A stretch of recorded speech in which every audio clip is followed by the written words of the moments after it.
Fala piloto, seja muito bem-vindo a mais um vídeo do canal da Top Pilot. Nesse vídeo eu queria falar um pouco contigo sobre as 4 forças que atuam na aeronave. Então basicamente todo tipo de movimentação da aeronave gira em torno dessas 4 forças. Se ela está subindo, descendo, acelerando ou então reduzindo, significa que uma dessas forças está maior do que a outra. E é sobre isso que a gente vai falar no vídeo de hoje. Vamos ver quais são essas 4 forças, qual a função de cada uma delas e como elas interagem entre si. Então se você quer saber um pouco mais sobre a física por trás do voo, então assiste esse vídeo até o final.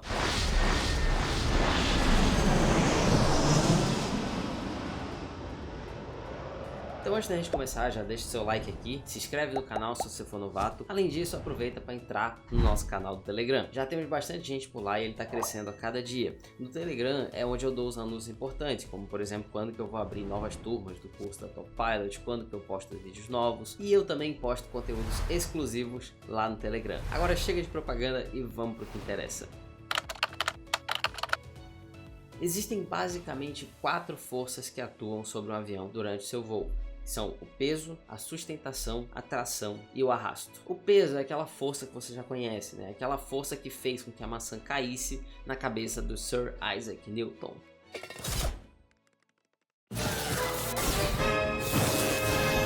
Where are we? 1666, England, home of Sir Isaac Newton and one of history's most famous apples. Which will be part of our pie. Gravity never happened!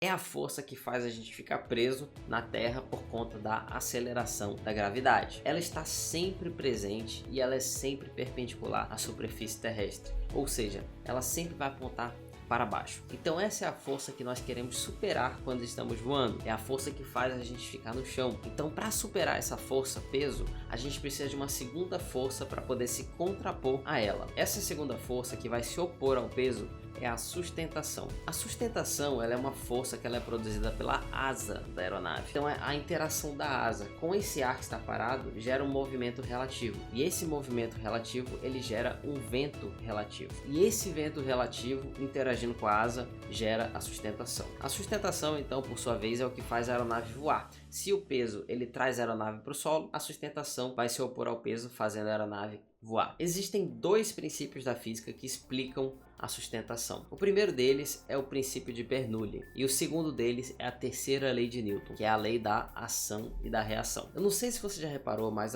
o formato da asa do avião ele não é simétrico. Na maioria das vezes ele possui um formato curvo. A parte de cima é mais curva do que a parte de baixo. Se você olhar a asa do avião de lado, você consegue enxergar isso. Esse formato curvo faz com que o ar passe mais rápido na parte de cima da asa, que a gente chama de extradorso, e passe de forma mais lenta na parte de baixo da asa, que a gente chama de intradorso. O princípio de Bernoulli ele fala como é que a pressão e a velocidade de um fluido variam. Então se o ar passa mais rápido na parte de cima, de acordo com o princípio de Bernoulli, que se você quiser estudar um pouco mais a fundo ele é interessante, a pressão na parte de cima vai reduzir por causa desse aumento de velocidade, enquanto que a pressão na parte de baixo vai ficar maior por conta da velocidade menor em relação à velocidade do ar na parte de cima da asa. Com isso você vai ter uma região de maior pressão embaixo da asa e uma região de menor pressão em cima da asa. Logo você vai ter uma força da região de menor pressão para a de maior pressão, ou seja, de baixo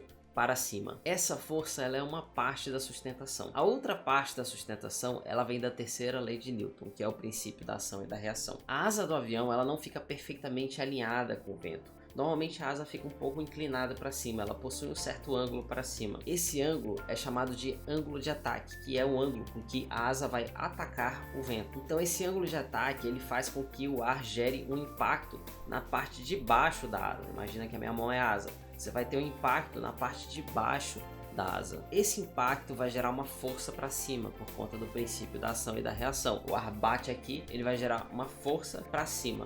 Essa força também vai ajudar a compor a sustentação. Então a sustentação ela é formada pela soma da influência do princípio de Bernoulli com a influência da terceira lei de Newton. De forma bem simplória, se a sustentação ela for igual ao peso, as duas forças vão se anular e a aeronave ela vai estar nivelada. Se a sustentação ela for maior do que o peso, então a aeronave ela vai estar subindo, porque a força resultante vai ser para cima. Já se a sustentação ela for menor do que o peso, a aeronave vai estar descendo, porque o peso está ganhando a briga e a aeronave está com uma força resultante para baixo. Bom, então como eu acabei de te explicar, você precisa da sustentação para se opor ao peso e fazer a aeronave voar. Para gerar sustentação, você precisa de vento relativo. E para gerar vento relativo, você precisa de velocidade. E para gerar velocidade, você precisa da tração da hélice. Então essa é a terceira grande força que atua na aeronave, a tração. A tração é aquela força que vai impulsionar a sua aeronave para frente, fazendo com que a aeronave ganhe velocidade. Então se o ar está parado e a aeronave está se movimentando para frente, vai ter um movimento relativo entre a aeronave e o ar. E isso é o que vai gerar o vento relativo. Você vai ter um vento em relação à aeronave, que é a matéria-prima para a gente poder gerar a sustentação, como a gente acabou de estudar. Para a gente poder gerar essa tração, a gente vai utilizar a hélice da aeronave. A hélice então ela vai girar e vai se apoiar no ar à sua frente, empurrando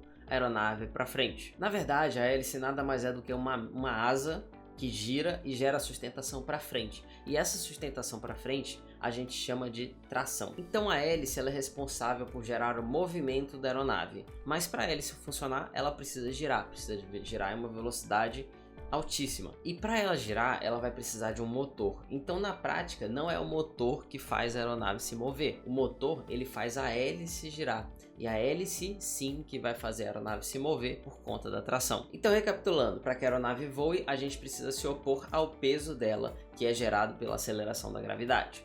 Para a gente se opor ao peso, a gente precisa da sustentação, que é formada pelo princípio de Bernoulli e pela terceira lei de Newton, utilizando o vento relativo. Para a gente ter essa sustentação, a gente precisa do vento relativo, que é gerado pela movimentação da aeronave. E para a gente ter a movimentação da aeronave, precisamos de tração, que é gerada pela hélice, que utiliza o motor para poder girar e funcionar. Percebe como tudo na aeronave está interligado? Então agora vamos para a última força, o arrasto. O arrasto nada mais é do que a resistência ao avanço da aeronave. Ela é causada pelo atrito entre o vento relativo e a aeronave. O arrasto ela é uma força indesejada. Se a gente pudesse, a gente eliminaria o arrasto, né? Seria excelente, porém isso não é possível. Quando você está em um carro em movimento e você coloca a sua mão para fora da janela, você sente uma força empurrando a sua mão para trás, certo? Essa força ela é a resistência do ar, ela é exatamente o arrasto. O arrasto então ele vai se opor à tração. Uma parte da tração é desperdiçada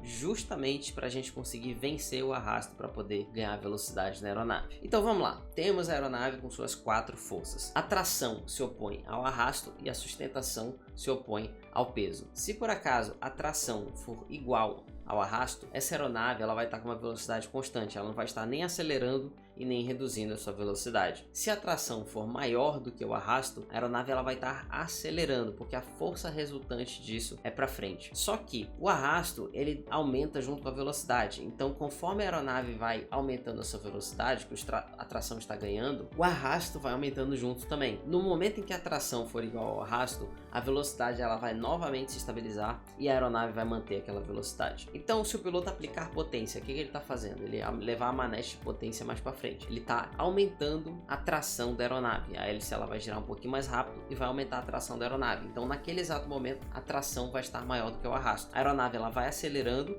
e enquanto ela está acelerando o arrasto vai aumentando também até que eles cheguem na mesma intensidade. Nesse caso a tração e o arrasto vão se eliminar e a aeronave vai estar com uma velocidade constante. Se o piloto por acaso reduzir a potência do motor, ele vai reduzir a tração. Com isso, a tração vai ficar menor do que o arrasto e a aeronave ela vai começar a perder velocidade, porque a força resultante disso vai ser para trás. E à medida que ela vai perdendo velocidade, o arrasto ele vai diminuindo. E aí quando o arrasto for novamente igual à tração, a aeronave vai estabilizar também naquela velocidade. Como a velocidade ela influencia diretamente na sustentação, então a gente pode dizer que essa briga da tração com o arrasto também vai influenciar na sustentação, então ela também vai ajudar a aeronave a subir ou descer. Então dá para ver que essas 4 forças elas estão bem interligadas, uma depende da outra e o objetivo final dessa briga toda é o seguinte: vencer o peso. Enfim, o voo inteiro da aeronave gira em torno dessas 4 forças.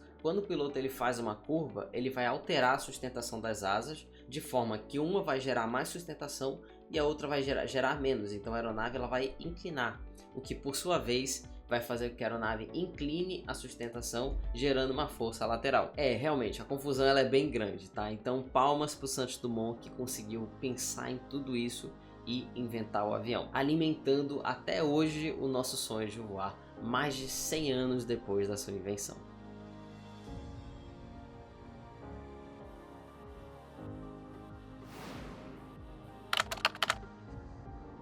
Então é isso, espero que você tenha gostado dessa aula de hoje. Então, como sempre, deixe seu like, se inscreve no canal e aproveita e deixa um comentário aqui embaixo me contando o que você achou desse vídeo. E dá uma passada também lá na nossa página do Instagram, que eu vou postar lá no Instagram um resumo dessa aula. Então entra lá na nossa página e já deixa salvo para você consultar quando você quiser relembrar a matéria, beleza?